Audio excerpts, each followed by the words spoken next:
হাই everyone, আজি দেখিবলৈ পাইছে ন মোৰ ষ্ট'ৰখনত পুৰা একদম ক্লাইণ্টে ভৰ্তি হৈ আছে।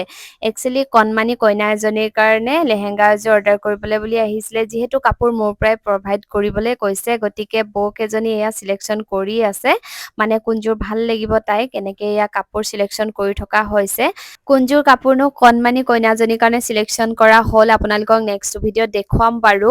আপোনালোকেও যদি আপোনালোকৰ কণমানি কইনাজনীৰ কাৰণে মোৰ ওচৰত লেহেংগা চিলাব দিব বিচাৰে, তেতিয়াহ'লে স্ক্ৰীনত কণ্টেক্ট নাম্বাৰটো দিয়াই আছে নহয়, আপোনালোকে যোগাযোগ কৰিব পাৰিব। আজিকালি কণমানি কইনাকেইজনীকো লেহেংগা পিন্ধিলে বহুত বেছি মৰম লাগে। আপোনালোকে বহুতে সুধি থাকে যে কাপোৰ অকল মোৰ পৰাই প্ৰভাইড কৰা হয় নেকি বুলি। যিসকলে মোৰ পৰা বিচাৰে তেওঁলোকক মোৰ ফালৰ পৰাই মই প্ৰভাইড কৰি দিওঁ, আৰু যিসকলে নিজেও কাপোৰ চুজ কৰি মোৰ ওচৰত চিলাব দিব বিচাৰে তেতিয়াহ'লে সেনেকৈও আপোনালোকে দিব পাৰিব, তাত কোনো কথা নাই। কিবা জানিব লগা থাকিলে স্ক্ৰীনত কণ্টেক্ট নাম্বাৰ দিয়াই আছে, আপোনালোকে যোগাযোগ কৰিব।